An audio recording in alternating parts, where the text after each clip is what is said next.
Täze il bayramynyň we halkara bitaraplyk gününiň öňýanynda Aşgabatyň bazarlarynda azyk bolçulugy döredilýän mahaly Mar şäherinde adamlar şol sanda gartaşan aýallar ahal ýagyny satyn almak üçin gijes bilen nowata durýarlar. Bu habarlar vice-premier Çary Gylyjywyň ýurdun söwda ulgamynyň azyk we beýleki zerur önümler bilen dolu üpçün edilýändigi barada prezident Gurbanuly Berdimuhammedowa hasabat beren mahalyna gawat geldi. Gylyjyw 27 noýabrda geçirilen ministrler kabinetiniň sanly video aragatnaşyk arkaly Nowatdaky mejlisinde bayramçylyk söwdalaryny guramak, ýurdun bazarlaryny dürli haritler bilen üpçün etmek boýunça zerur çäreleriň görülýändigini habar berdi. Söwda we daşary ykdysady aragatnaşyklar ministrligi tarapyndan ýurdun harit öndürjüleri hemde senatçylar we telekeçiler birleşmesi bilen bilelikde degişli işler amala aşyrylýar diýip vice-premier aýtdy. Adatlyk radiosynyň Aşgabatdaky habarçylary bu hasabatdan soň şäheriň bazarlaryna azyk haritlarynyň hatda öň satuwdan aýrylan käbir önümleriň getirilip başlanandygyny habar berýärler. Bazarlara apelsin, greypfurt ýaly önümler getirildi. Ila tarasynda bu önümlere talap ýokary, käte nowat hem dörýär, ýöne harit gyçylygy ýok. Şeýle-de Russiýadan, Türkiýeden, Ukrainadan, Belarusdan getirilen süýjü kökü önümleri peýda boldy. Import edilen meske ýagynyň görnüşleri artdy. Hatda goňur şeker hem peýda boldy. Kofeýanyň täze sortlary hem satylyp başlandy.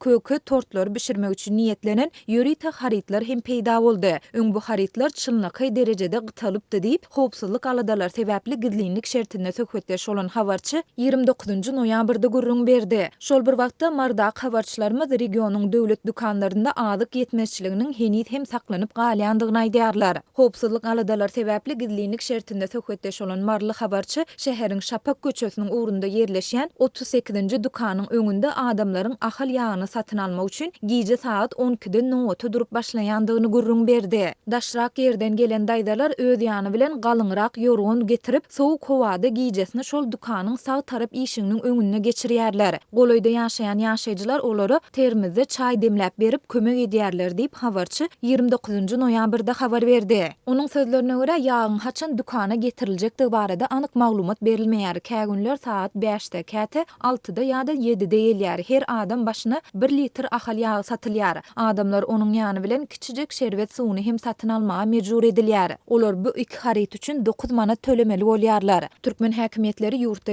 2 ýyldan gowrak wagt bäri dowam edýän azyk ýetmezçiligini we gymmatçylygyny agdamaýar. Bu barada resmi media hem dymýar.